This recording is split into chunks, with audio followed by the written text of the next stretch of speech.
Ya, sampun sudah direkod, Bapak. Ya, silakan Ah, dimulai. oke, bisa saya mulai, nggih? Bismillahirrahmanirrahim. Assalamualaikum warahmatullahi wabarakatuh. Terima kasih buat kehadiran Bapak Ibu semua yang telah hadir dalam kegiatan OLC kali ini, yaitu tanggal 30 Januari tahun 2026. Jadi memulai tahun ini, kita akan memulai kegiatan OLC kembali dengan tema penggunaan AI sesuai dengan standar code untuk dosen. Dengan pemateri kita kali ini yaitu Pak Muhammad Tanzil Multasam, beliau adalah kepala perpustakaan di kampus kita. Karena itu kemudian eh, saya serahkan langsung ya dengan Pak Multazam mengenai pengisian materi kali ini. Monggo Bapak, silakan dimulai. Ya, terima kasih. Assalamualaikum warahmatullahi wabarakatuh. Oke, suara saya jelas? Ya, halo? Insya Allah cukup jelas Bapak. Oke, Jelas. oke, nggih. Jelas Pak Oke, Zara. baik. Videonya saya matikan agar suaranya nggak terputus. Oke, untuk materi terkait dengan penggunaan AI ini sudah beberapa kali kami sampaikan melalui OLC ini sejak tahun 2023. Untuk yang kali ini kami fokus pada hal apa yang terupdate dari kebijakan-kebijakan apa yang ada di KUPI. Pelatihan ini nanti tujuannya bukan untuk terkait dengan bagaimana tutorial penggunaan dan lain sebagainya, tapi fokus pada eh, etika dan batasan-batasan penggunaannya dan bagaimana mensikapinya. Oke, kita lanjutkan. Ya, saya awali dengan hal yang selalu saya share ketika saya membahas masalah AI ini ya. Eh, Jadi sesuai dengan berbagai macam data dapat kita lihat bahwa ketika user daripada eh, generatif AI itu meningkat, maka lowongan pekerjaan itu akan semakin menurun. Nah, itu dia mendapatkan data, kita dapatkan data dari perbandingan yang ada pada S&P 500 yang ada di US. Jadi 500 perusahaan terkenal ini dia merilis data bahwa lowongan pekerjaan mereka itu turun ya. Tapi itu beririsan dengan kenaikan user eh, generatif AI. Hal ini kemudian menjadikan suatu bentuk hal yang menjadi concern daripada kita sebagai pendidik ya. Namun kembali akhirnya beberapa kali ketika saya diminta untuk memberikan workshop terkait dengan usage pada universitas ya, baik itu di Indonesia maupun di luar, selalu saya sampaikan bahwa seyogianya mahasiswa itu selalu kita berikan encourage bahwa dengan adanya AI itu bukan berarti opportunity-nya itu dia menjadi tertutup, tapi malah justru semakin lebar. Tinggal bagaimana kemudian mensikapi bahwa teknologi itu sebagai pelengkap atau menyempurnakan pekerjaan kita, bukan sebagai menggantikan pekerjaan kita. Ya. Contoh misalkan ketika eh, pekerjaan kita itu sebagai translator atau seorang yang alih bahasa, secara filosofis yang namanya translator itu tidak hanya merubah bahasa A menjadi bahasa B, tapi secara filosofis adalah mengkoneksikan perasaan seseorang atau budaya suatu wilayah kepada budaya wilayah lainnya dengan perasaan orang satu ke perasaan orang lainnya. Ya, jadi nggak hanya sekedar suatu bentuk peralihan bahasa. Nah, itu mungkin yang perlu akhirnya disikapi oleh para pendidik bagaimana seyogianya mengajarkan sesuatu kepada mahasiswa dengan bentuk-bentuk kembali ke basic-basic keilmuannya, ya bukan pada hal-hal yang sifatnya terlampau teknis. Ya, lanjut. Kalau mindset lamanya itu dia akhirnya mengacu pada takut jika terdeteksi kena AI. Berapa persen batas amannya? Ada enggak kebijakan persentasenya gitu. Ya, mohon host bisa apa ya apa approve yang baru-baru join tadi ya. Kemudian yang sekarang ini lebih pada bagaimana mengintegritaskan kegiatan yang dilakukan oleh manusia ini dengan teknologi yang sedang berkembang. Sehingga fokusnya adalah ke etik based-nya, ya, bukan ke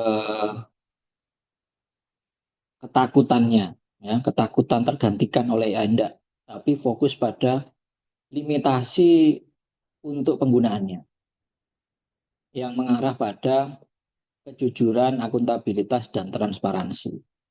Ya, jadi AI itu bukan musuh dari suatu kegiatan berakademik yang berintegritas, enggak, ya, ataupun AI itu identik dengan ketidakjujuran atau kurangnya transparansi, ya, tapi lebih fokus dia memang eh, manusianya sendiri yang harus memiliki mindset kejujuran tersebut, ya. Mereka menggunakannya sebatas apa, dan ketika menggunakannya apakah ada sumbangsih yang mereka masukkan ke dalam karya tersebut.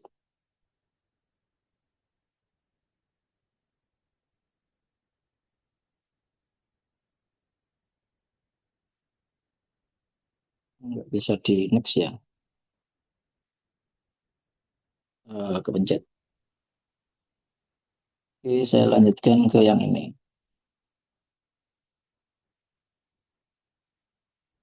Maka di KOPE atau Komite Publikasi Etik itu dia menyatakan bahwa yang namanya artificial intelligence itu dia perlu kita telaah dulu bedanya dengan suatu bentuk automation, ya. Karena kalau misalkan dia bentuknya automation, automation dulu sebelum eranya generative text itu kan banyak. Contoh seperti automation reference manager, automation untuk membuat dokumen, automation menyesuaikan layout guideline, automation untuk membuat tabel grafik, ya, banyak sekali dulu automation. Tapi lebih pada ketika itu dia ke arah sistem yang belajar dari data untuk membuat analisis atau prediksi, lah ini baru perlu batasan-batasan. Sejauh mana si sistem ini dia campur tangan dari keputusan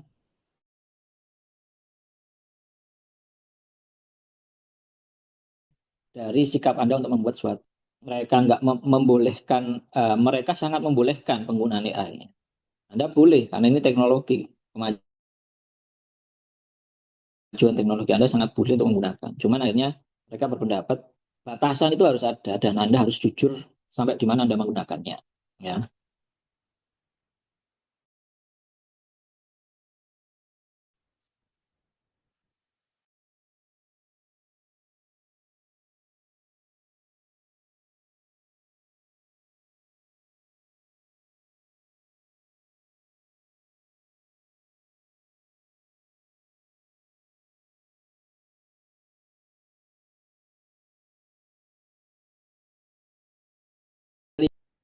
yaitu harus ada suatu bentuk akuntabilitas, ya, harus ada transparansi, dan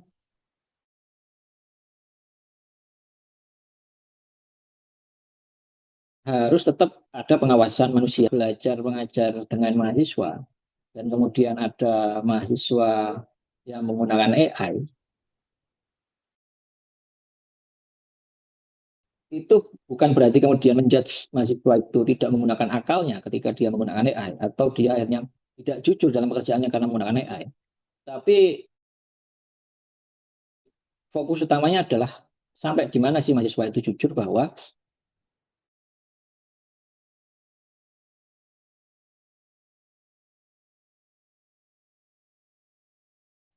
dia dan sumbangsi apa yang dia berikan sehingga dia memahami kenapa AI menjawab hal itu, ataukah dia sama sekali nggak memahami hasil tersebut, kenapa kok muncul seperti itu.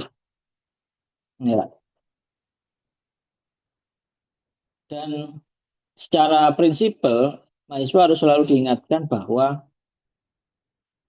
apa yang kita tulis, apa yang kita ucapkan, apa yang kita simpulkan, apa yang kita buat statement kan, itu adalah tanggung jawab kita sebagai manusia. Jadi apapun yang Anda sampaikan melalui mulut Anda dan Anda lakukan melalui gerakan-gerakan Anda, itu yang bertanggung jawab adalah manusianya, bukan tools yang mendorong Anda untuk melakukan atau berkata seperti itu atau menuliskan seperti itu. Maka prinsip-prinsip ini seyogianya yang perlu ditanamkan kepada mahasiswa dan juga kepada kita semua sebagai pengguna artificial intelligence. Ya. Kemudian transparansinya juga sama.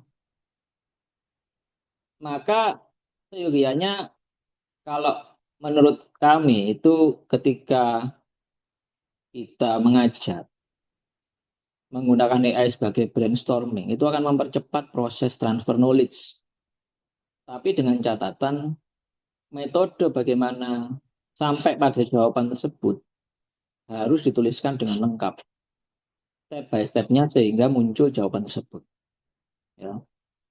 Eh, proposisi apa, premis apa yang dipakai sehingga muncul menjadi suatu jawaban tersebut. Contoh saya membuat materi ini.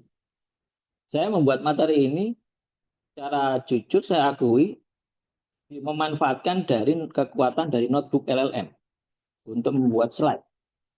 Tapi ketika saya membuat slide tersebut, saya memasukkan suatu insight yang saya dapatkan melalui hasil perbincangan, experience, informasi pengetahuan, yang akhirnya saya tahu lokasi-lokasi di mana mendapatkan sumber-sumber akurat untuk data-data tersebut.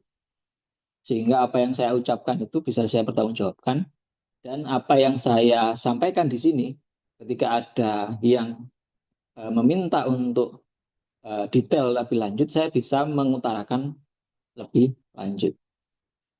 Hal seperti ini justru akhirnya kalau orang yang awalnya memang memahami sesuatu, namun memiliki keterbatasan waktu untuk merapikan pekerjaannya atau merapikan ide-idenya, itu sangat membantu sekali yang namanya artificial intelligence ini. Harusnya yang seperti itu yang kita arahkan ke mahasiswa dan harusnya meningkatkan produktivitas daripada kita sebagai dosen atau peneliti dalam membuat suatu karya yang beyond daripada apa yang sebelum-sebelumnya. Karena idenya akan semakin cepat untuk terwujudkan, idenya akan semakin tajam karena ada teman diskusi yang mengoreksi dan menambahkan insight-insight baru, ya. Dan ada punya asisten yang mencarikan hal-hal baru yang sebelumnya Anda belum pernah terpikir bahwa itu ada. Pengawasan manusianya ini, human oversight-nya ini yang penting, ya. Nggak ada satupun publisher besar, mau Elsevier, mau Wiley, mau yang Taylor Francis, yang dia itu pakai presentase. Misal kurang dari 20%, maka aman AI-nya. Anda kalau submit ke Elsevier, bahkan ketika naskah Anda 90% AI, tapi Anda bisa menjelaskan AI-nya itu untuk apa, dan mereka terima itu, Anda tetap bisa diterima. Ya. Di Umsida ini kode etik yang sedang kami susun dari perpustakaan untuk AI, itu tidak ada persentase nantinya. Ya. Cuman kami sedang membuat suatu bentuk formula, meskipun tanpa persentase, mahasiswa itu tetap mau untuk melakukan integrasinya atau kegiatannya terintegrasi dengan AI itu secara transparan, eh, jujur dan bisa dipertanggungjawabkan. Karena kampus-kampus lain pun juga sama. Beberapa waktu lalu ketika ada eh, Charleston Conference di Bangkok, beberapa kampus mempresentasikan penggunaan AI yang secara terintegritas di kampusnya masing-masing.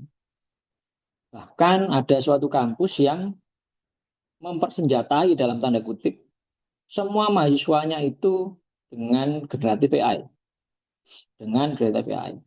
Dan semua tutorial diberikan dan limitasi-limitasinya diberikan.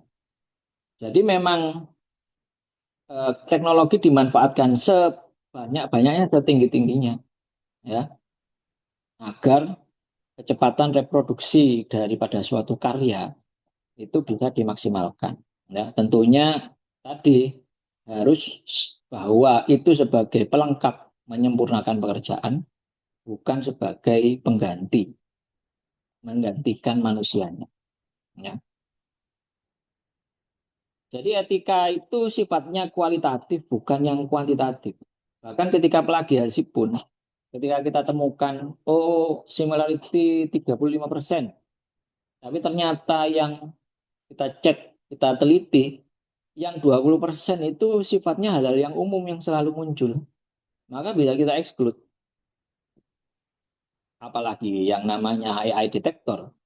AI detektor itu hanya sifatnya bersifat dugaan, bukan bukti hukum.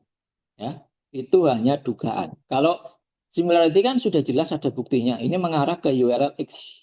Tapi AI percentage, dia nggak mengarah kepada URL X. Dia itu hanya sekedar dugaan. Sudah kita pakai yang namanya kompalasio. Di kompalasio itu bisa mendeteksi similarity, bisa mendeteksi AI.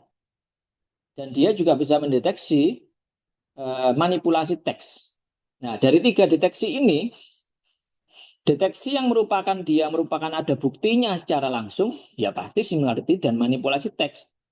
Karena di manipulasi teks itu ketahuan seseorang yang memanipulasi teksnya, misal dalam satu kalimat dia kasih setiap akhir kata itu huruf N kecil harus huruf titik kecil gitu, dikecilkan. Sehingga itu ketika dideteksi oleh mesin pencari mesin similarity, tidak kedeteksi plagiarisme, nggak deteksi similarity. Karena itu dianggap satu rangkaian kalimat karena tidak ada spasinya. Ini yang masih masih ditemukan sampai saat ini di Umsida. Mahasiswa melakukan hal itu.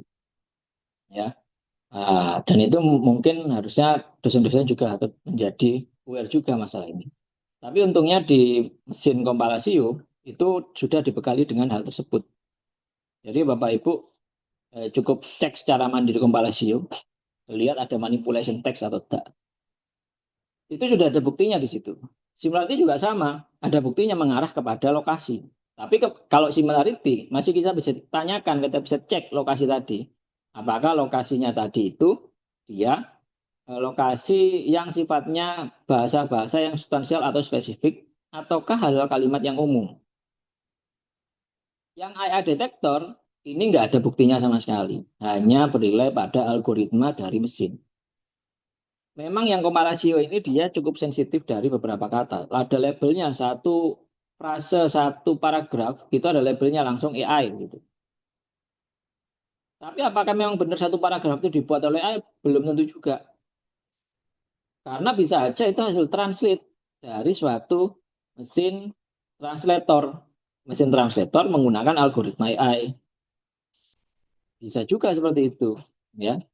Atau memang karena kalimatnya itu memiliki suatu bentuk kalimat yang dia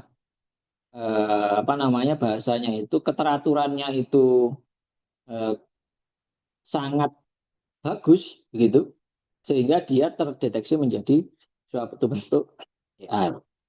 Ya, karena kan AI itu kalau dia dari kalimat A, harusnya biasanya orang itu nyambungkan dengan kalimat B, atau dari kata A nyambungkan orang dengan kata B. Ini dia nyambungkan dengan kata yang lain gitu. Nah, ini kalau hal yang seperti keteraturan yang seperti ini dia terdeteksi high AI gitu. Nah, kalau dia semakin nggak beda, semakin semakin beda ya, itu maka dianggap manusia. Tapi itu nggak bisa dipaksakan seperti itu juga. Karena nantinya lama-lama lambat laun mesin daripada generatif text itu akan semakin menyerupai dari bagaimana si manusia itu memberikan pendapat atau menulis. Jadi patternnya akhirnya sama polanya. Ya, jadi mohon kepada Bapak Ibu yang menggunakan kepala SEO, ketika menemukan mahasiswanya itu dia rate-nya tinggi AI, ya yang diutamakan adalah transparansi, akuntabilitas dan kejujuran. Ya, jadi mereka diminta untuk menjelaskan ulang, kemudian diminta untuk memberikan informasi hal logika kenapa kok muncul jawaban seperti itu. Ya, oke. Selanjutnya adalah ya ini tadi ya bahwa AI detektor itu adalah indikator awal, bukan bukti hukum. Jadi skor AI itu tidak sama dengan misconduct. Ya, dia juga bukan bukti forensik. Karena kalau dia terlalu rapi, maka sering disebutkan sebagai AI. Ini yang awal-awal munculnya AI seperti itu. Dia terlalu rapi AI. Lama-kelamaan ini mesin detektornya dia menaikkan sedikit sistem kepekaannya. Nggak terlalu rapi, tetap didetek sebagai AI. Karena dari generatif teksnya, dia akhirnya membuat suatu teks yang nggak terlalu rapi. Makanya Bapak Ibu kalau membuat pakai generatif AI, misal dalam satu paragraf itu ada 5 kalimat. Kemudian dalam satu paragraf tadi ada 300 kata gitu. Dalam satu kalimat ada 10 kata. Ini kalau Bapak Ibu perpendek, di paraphrase menjadi sangat pendek, simple paraphrase, itu langsung nggak kedetek. Langsung nggak kedetek oleh AI. Kenapa? Karena bahasanya itu menjadi bahasa yang nggak baku. Menjadi bahasa yang dia nggak teratur. Menjadi kalimat yang kalau Anda baca,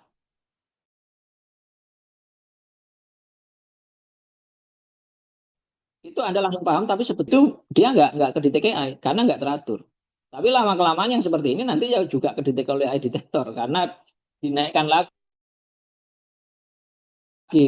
sensitivitasnya. Ya, lama-lama orang ngomong aja ke DTKI semua. Ya, itu. Maka perlu di sini adalah itu hanya sinyal saja, sinyal oh ini ada kamu gunakan ada kemungkinan kamu menggunakan AI detektor. Coba jelaskan, coba ini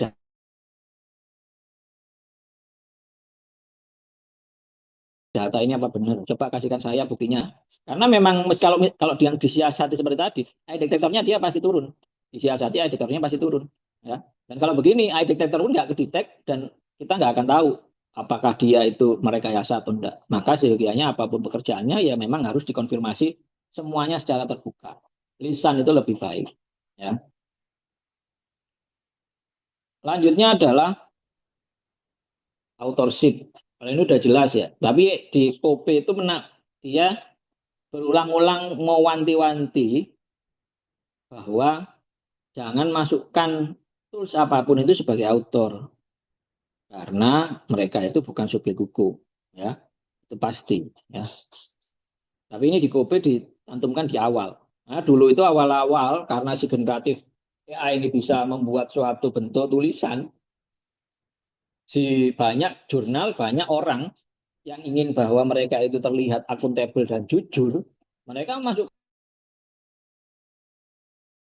si Tool ini sebagai autor, salah satu autor. Karena mereka merasa tulisannya si yang ada di paper itu salah satunya hasil kreasi dari generatif AI. Malah justru perilaku seperti ini itu justru nggak menunjukkan suatu bentuk proses etika publikasi ilmiah yang baik. Ya karena si generatif AI-nya tadi kembali tidak bisa mempertanggungjawabkan pekerjaannya. Yang bisa mempertanggungjawabkan adalah penulis yang namanya tertulis pada naskah tersebut. Maka yang seyogianya di acceptable ini saat ini ya dari banyak publisher tadi setelah diambil intisarinya. Polisinya itu boleh Anda pakai tapi hanya untuk translation. Boleh Anda pakai tapi hanya untuk language editing. Ya. Boleh Anda pakai hanya untuk dia mengidentifikasi suatu pola dan seterusnya. Atau boleh Anda pakai untuk mencoba menajamkan atau brainstorming ya, pola analisis Anda. Ya. Ini mereka boleh memakai itu. Tapi kembali, human verification itu penting. Ya. Human verification itu dia penting. Validasi verifikasi oleh manusia itu yang paling diutamakan di sini. Ya. Makanya kemudian banyak sekali sekarang model-model yang jurnal meminta untuk autor mengirimkan video abstrak. Video abstrak yang menjelaskan dari si autor tentang karyanya. Ya. Jadi si autor diminta untuk menjelaskan karyanya.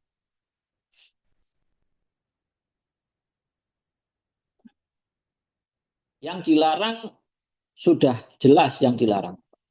Pemalsuan menggunakan AI, hallucinated citation, diminta AI membuat kesimpulan. Makanya ketika ada AI detektor, ketemu di kesimpulan itu dia ada tulisannya AI detected begitu. Ini menjadi red flag sudah. Kenapa? Karena kenapa Anda taruh Anda ada AI detektor itu di kesimpulan, maka Anda harus menjelaskan. Oh, misalkan ini hanya untuk translationnya. Oh, ini hanya untuk apa informasi dari summary dari bahasa aslinya, ya. Anda harus mampu untuk menjelaskan itu. Karena memang ketika di kesimpulan itu seyogianya yang membuat kesimpulan adalah manusianya, ya. Dan yang terakhir tentunya jangan menggantikan itu dari Anda untuk melakukan penalaran ilmiah. Karena yang melakukan penalaran ilmiah adalah manusianya, ya. Itulah ada beberapa jurnal yang dia tidak memperbolehkan generatif teks itu masuk di metode. Meskipun generatif AI sekarang ini dia bisa untuk melakukan analisis terhadap data, tapi proses dari munculnya data tersebut itu tidak ditunjukkan. Ujuk-ujuk muncul gitu saja. Meskipun ada di Python-nya, ada di balik layarnya codingannya dikeluarkan gitu kan ya. Bagaimana apa skripnya dikeluarkan ini setelah ini mengecek yang mana. Tapi tetap saja tidak bisa kita mengetahui apakah mereka dia sudah melihat keseluruhan data atau belum. Ya. Dan apakah metode yang dilakukan tadi itu sudah terverifikasi atau belum? Karena itu kembali tergantung pada bagaimana kita sebagai orang yang memegang kendali dari mesin tersebut. Maka tetap tools-tools mainstream untuk mengolah data itu masih diperlukan, ya. Mau itu Atlas, mau itu SPSS, mau itu NVivo, itu nggak akan bisa tergantikan oleh generatif AI, ya. Kecuali nanti si generatif AI ini akhirnya muncul suatu model yang memang dirancang khusus untuk melakukan analisis berupa metode di academic paper gitu. Ya, itu mungkin saja ke depan. Tapi untuk saat ini masih belum. Maka untuk analytical tool sebagian yang membolehkan ya ini lebih fokusnya bukan untuk dia eh, mengotomatiskan dalam menganalisis itu enggak, tapi hanya membantu tadi meneliti pattern pola, ya meneliti pattern atau pola. Kalau yang sebelumnya tadi, yang metode di dalam metode disebutkan Anda menganalisis menggunakan relatif AI gitu, itu pasti di reject, ya. Tapi Anda harus bisa meyakinkan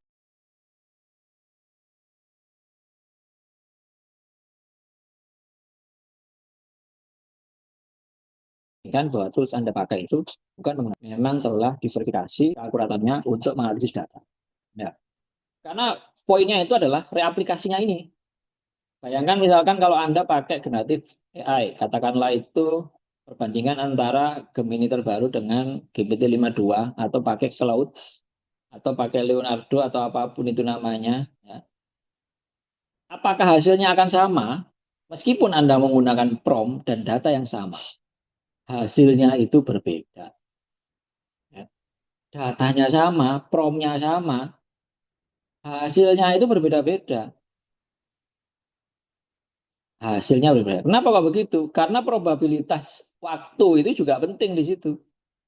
Ya, waktu itu peluangnya juga menjadi variabel yang menentukan juga.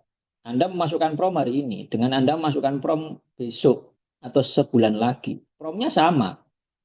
dan Anda mengupload file yang sama, hasilnya pasti akan berbeda. Karena modelnya sudah ditrain, dia sudah berlatih dalam kurun waktu pada saat pertama kali Anda masukkan prompt itu.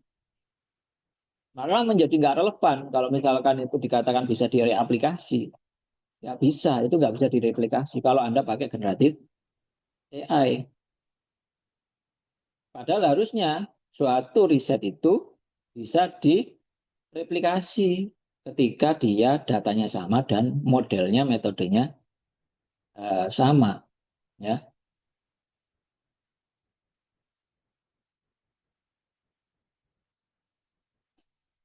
Lantas bagaimana cara kita melakukan disclosure?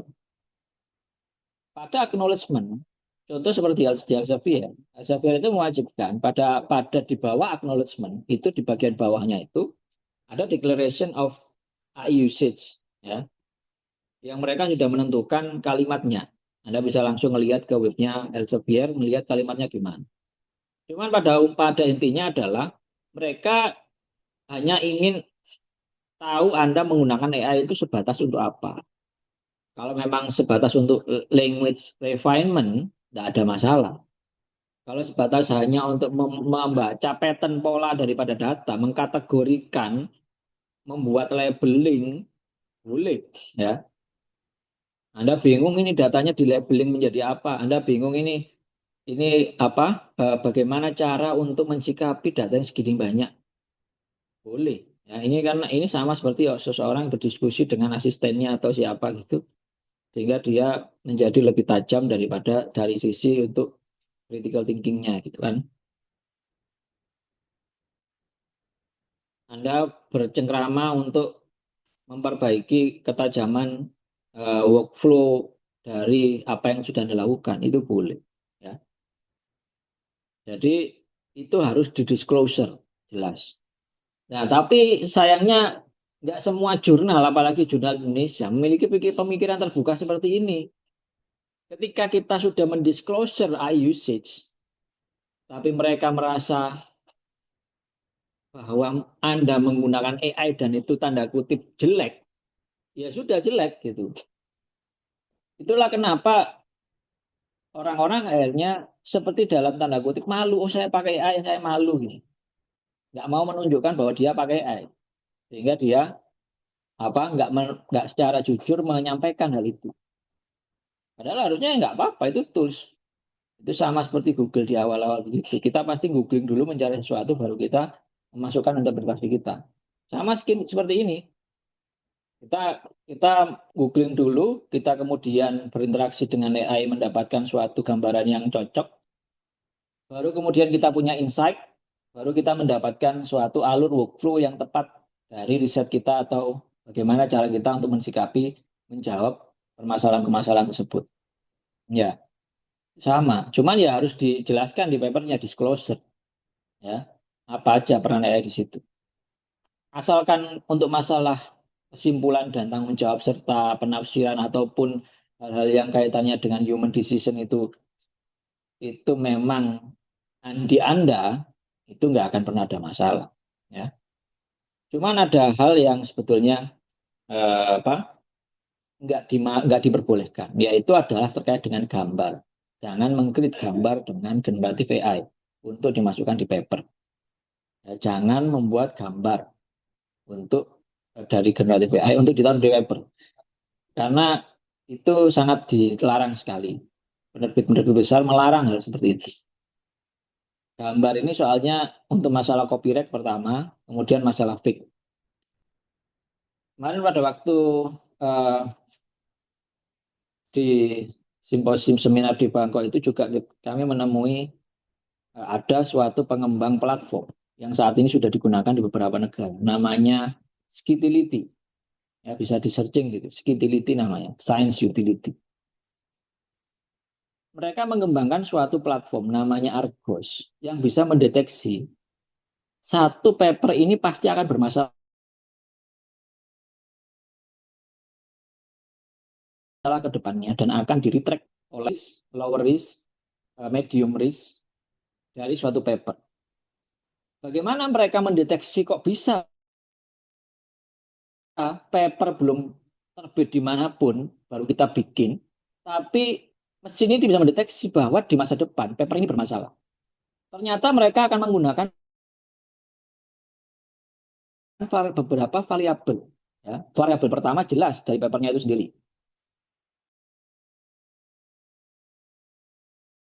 Dari mana mereka mendeteksi? Dari cek eligible. Mereka ngecek apa lagi? Ngecek dari AI percentage. Tapi AI percentage di sini bukan menjadi indikator baik buruk mereka ternyata. AI percentage ini untuk menjadi alarm awal mereka mendeteksi gambar. Kenapa kok gambar? Karena mereka punya mesin yang namanya image twin untuk mendeteksi apakah gambar ini fake ataukah original. Atau apakah gambar ini similar dengan gambar lain ataukah gambar ini memang original. Jadi yang mereka cek itu gambar ini dibuat oleh AI, satu, gambar ini pernah diterbitkan di mana, dua, ya. Itu yang empat pertama. Yang kelima apa mereka ngecek apa? Mereka mengecek autor ternyata. Ini autornya ini siapa ini? Pernah nggak dia artikelnya di retract karena masalah plagiasi? Pernah nggak dia di retract karena masalah double submission? Ya, submit banyak jurnal, kemudian ketika diterima ke jurnal X, yang jurnal yang reputasinya rendah tiba-tiba ditarik.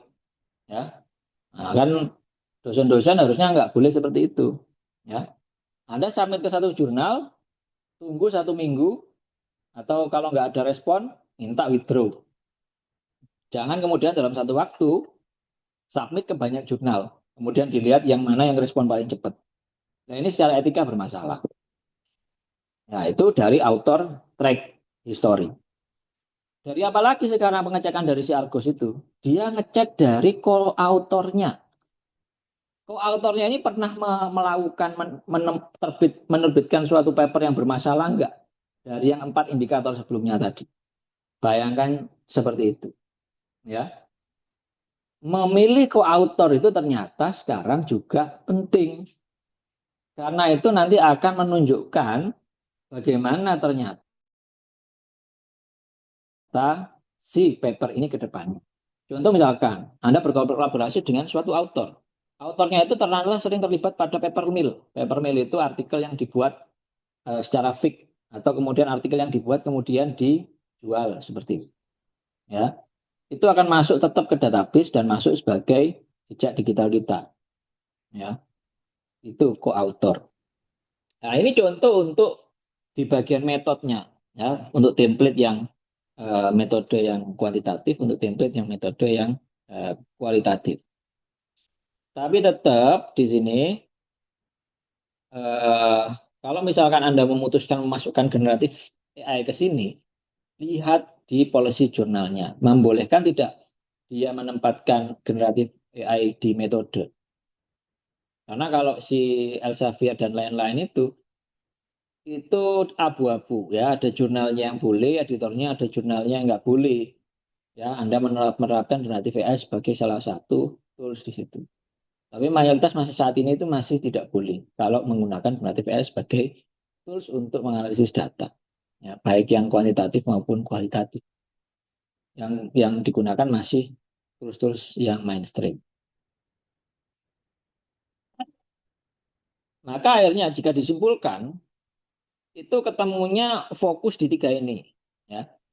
Boleh Anda pakai, tapi cantumkan di disclosure-nya. Ya, statementnya boleh Anda pakai, cantumkan itu. Jangan kemudian Anda pakai, tapi kemudian Anda nggak mengakui. Itu malah nanti akan memperburuk citranya. Ya. Misal Anda pakai nih, tapi nggak ditulis di disclosure-nya ketika submit ke Elsevier. Dan mereka ngecek, itu ketemu itu semuanya. Nah, itu Anda menjadi lebih melemahkan posisi kita. Karena mereka sudah menganjurkan Anda mendisclosure. Tapi Anda nggak mendisclose hal itu. Jadi lebih baik transparan di awal saja bahwa Anda menggunakan AI. Karena nggak masalah kalau non-native speaker Inggris, misalnya dari Indonesia begitu, dan dia terdeteksi sehat, kemudian dia bikin alasan bahwa memang itu untuk menerjemahkan, memang itu untuk translation, ya oke-oke saja mereka, ya. Karena mereka nggak menggunakan si percentage AI detector itu sebagai dasar penolakan untuk otomatis reject, kayak similarity begitu. Similarity pun mereka ngecek kalau ternyata itu preprint nggak masalah, itu bukan plagiarism kalau preprint, itu papernya dia sendiri kan. Tapi kalau preprint papernya orang lain, oh baru plagiarism, ya. Jadi fokusnya kembali pada kejujuran, ya, atau integritas gitu, transparansi dan akuntabilitas. Ya, selalu difokus itu ketiga ini. Anda mau melakukan riset, Anda melakukan publikasi, fokusnya pada tiga ini. Maka checklistnya itu tentunya adalah pertama verifikasi, verifikasi, verifikasi.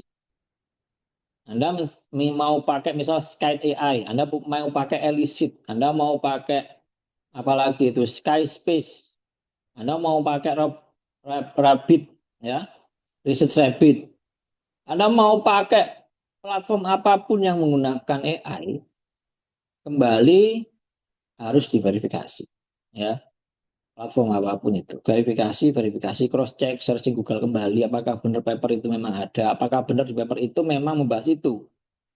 Jangan Anda pakai illicit, Anda pakai apa? Connected papers, ya.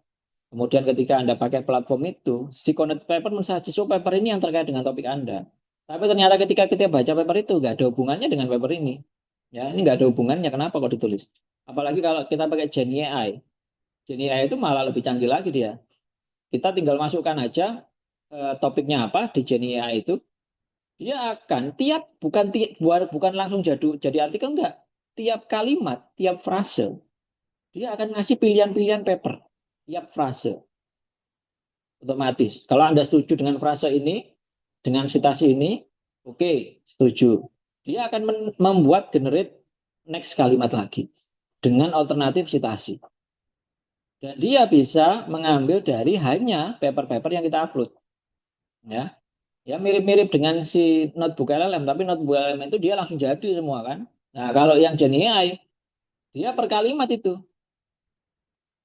Jadi keakurasian referensi itu menjadi akurat. Cuman kembali lagi adalah apakah benar ini nanti terkait? Karena kelemahan si Gen AI itu adalah ketika kita sumber kita itu nggak terkait dengan apa yang dibahas, dia akan mencoba keterkaitan sekecil apapun dengan yang dibahas tersebut. Meskipun sumber yang kita kasih itu sebenarnya nggak ada isinya tadi. Nah ini juga halusinasi muncul. Ya, kembali verifikasi. Karena nggak ada mesin yang kemudian dia 100% menerjemahkan apa keinginan kita, nggak ada. Ya, kecuali manusianya sendiri. Ya, disclosure-nya sudah dilakukan atau belum? Ya, dan pastikan nggak ada AI dimasukkan di authorship, apalagi kalau fake ya. Anda asal comot nama orang taruh di paper, tapi kalau misalkan memang Anda sudah berkolaborasi atau memang orang tersebut memang eh, apa memiliki informasi atau data atau kontribusi terhadap paper itu, ya dimasukkan. Ya. Maka kesimpulan akhirnya adalah jadi fokusnya adalah pada integritasnya aja. Jangan takut pada nanti ngedeteksi tinggi gitu kan ya. Karena yang publikasi besar tadi bagi kita lihat, itu mereka nggak ngelihat dari persentasenya. Mereka ngelihat pada aspek transparansi dan kejujurannya tadi. Ya. Jadi lebih baik fokus Anda menjelaskan, mengargumentasikan tadi apa yang sudah Anda buat daripada fokus untuk menurunkan percentage AI-nya tadi. Kecuali kalau Anda submitnya ke jurnal lokal, jurnal Indonesia. Yang notabene jurnal Indonesia itu rata-rata masih mengandalkan semuanya pada percentage. Karena mereka malas untuk mengkonfirmasi. Ya, kenapa malas mengkonfirmasi? Ya karena beda dengan penerbit yang besar tadi itu yang dia memang memiliki income khusus untuk melakukan pengecekan itu. Penerbit Indonesia, apalagi yang di universitas, itu rata-rata ya bagaimana secepatnya untuk mengkonfirmasi suatu paper bisa layak terbit atau enggak. Itu aja. Itu aja mungkin dari saya. Terima kasih. Assalamualaikum warahmatullahi wabarakatuh.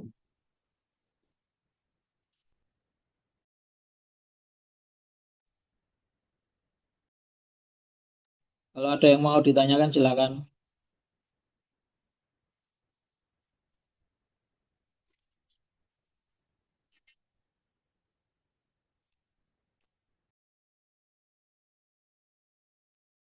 Monggo Monggo Bapak Kak. Ibu, Baik. kita mulai sesi pertanyaannya.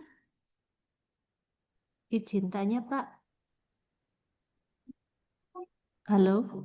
Oke, monggo Oh, nggih. Pak Azam, silakan. J, izin tanya saya, Bu Nur.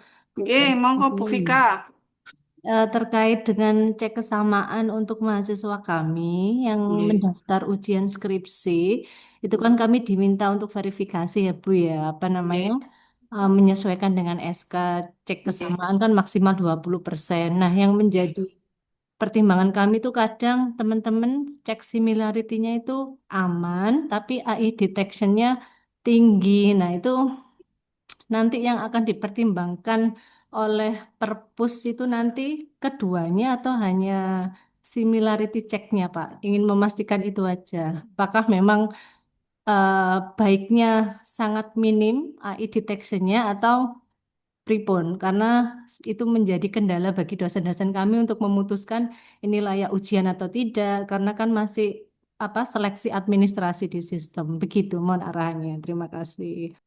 Ya, Monggo Pak Azam. jadi begini Bu ya. Jadi kembali tadi seperti kita kembali ke topik tadi, ya materi tadi. Kompalasio itu hanya pendukung saja dan ini mungkin yang kita ingatkan berulang kali ya. Jadi di perpus itu bukan pembuat decision. Pembuat decision itu adalah di prodi, ya. Jadi perpus itu hanya memfasilitasi, bukan dia memberikan decision. Ini artikelnya layak atau enggak, ini artikelnya bisa untuk di diluluskan atau enggak. Kita nggak ada decision itu di perpus itu. Tapi hanya memfasilitasi alat, hanya memfasilitasi mahasiswa untuk bisa cek. Mahasiswa itu pun mahasiswa nggak wajib cek di perpus. Ya, sekali lagi mahasiswa itu nggak wajib cek di perpus. Karena yang wajib ngecek itu harusnya adalah dosen. Yang wajib ngecek adalah dosen. Jadi ketika Bapak Ibu menemukan skripsi, proposal, AI-nya tinggi, kemudian similarity tinggi, Bapak Ibu harus cek itu. AI-nya tinggi kenapa? Similarity tinggi kenapa? Mulai dari similarity dulu. Similarity tingginya kenapa? Similarity tingginya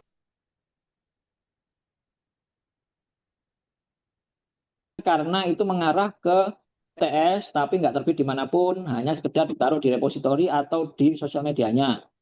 Itu bukan plagiasi.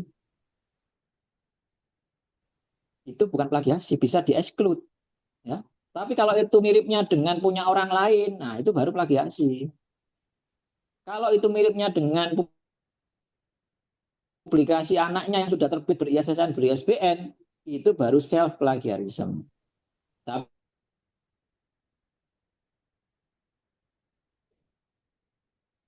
Tapi kalau dia nggak ber-ISSN, ber-ISBN, hanya taruh diri, ya sudah, itu bukan plagiasi. Itu adalah hanya similarity.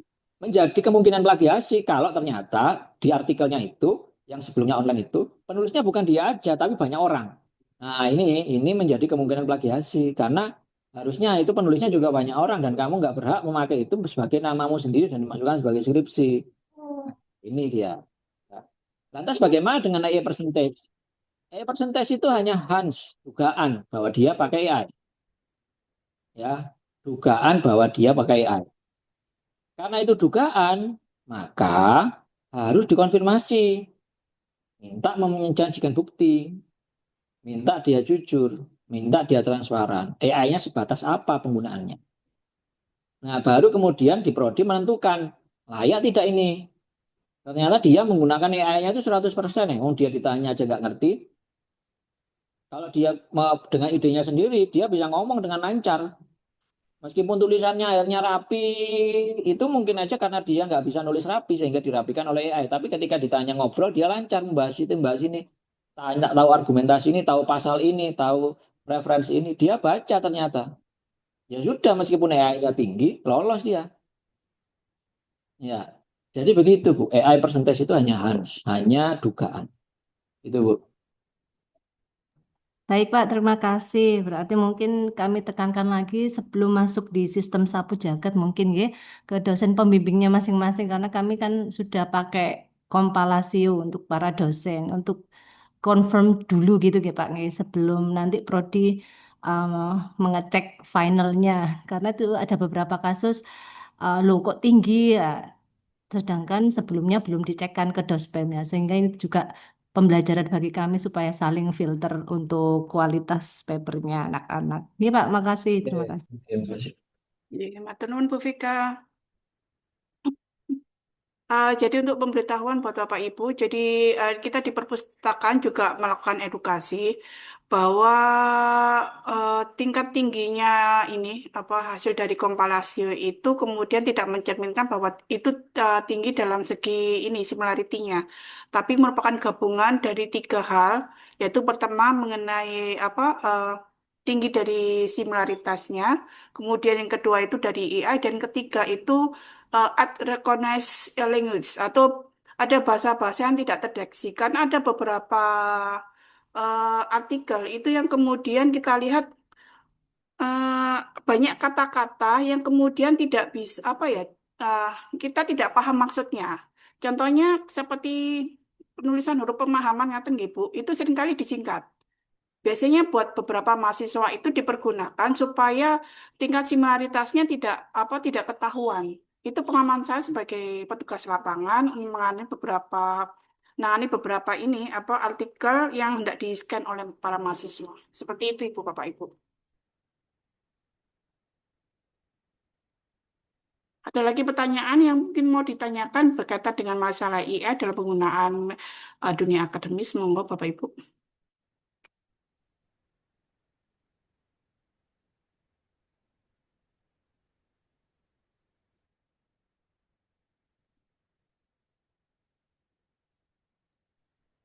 Ada pertanyaan lah, Ibu?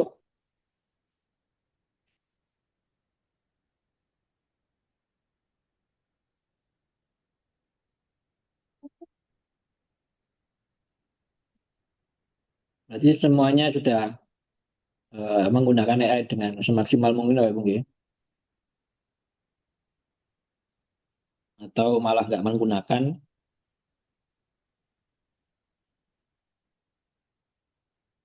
Kita tunggu 5 menit lagi Bapak atau pripun? Ya, sesuai saja. Kita tunggu 2 menit lah. Kalau nggak Oke, J. ada, ya kita tutup. Ya. Untuk ini ya, presensi saya sudah share di chat. Monggo Bapak Ibu sekalian untuk mengisi presensi kegiatan ALC kali ini. Untuk ini presensinya itu, apunten.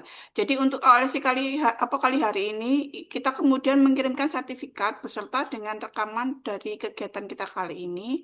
Maka kemudian dimohon untuk mengisi presensi yang ada karena dari situ kemudian kita bisa mengirimkan eh, apa hasil rekaman hari ini maupun kemudian untuk nanti yang materi dari apa kegiatan kita kali ini. Terima kasih. Baik, kalau nggak ada bisa ditutup, Mbak Dan. Oke, yeah. Terima kasih buat Bapak Ibu sekalian telah hadir dalam kegiatan OLC kali ini. Untuk kehadirannya saya ucapkan terima kasih sekali lagi. Wabillahi taufiq walhidayah. Saya juga terima kasih juga Pak Azam yang sebagai narasumber kali ini dan sebagai perpustakaan. Saya juga apa? Saya menutup kegiatan acara OLC kali ini. Semoga apa yang telah disampaikan memberikan banyak manfaat. Halo. Nggih, Ibu Emi? Oh, Nggih, Bu masuk. Emi? Sorry, sorry. Oke, dilanjut baru ditutup. Nggih.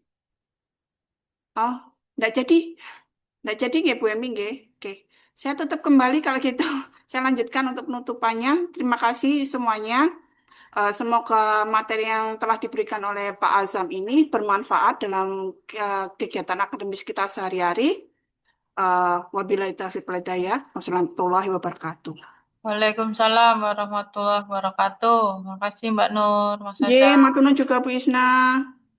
Jangan lupa diisi nggih apa presensinya. Ampun. Oke, terima kasih banyak. Sama. Nanti kita Makasih. kirim sertifikatnya. Assalamualaikum. Waalaikumsalam.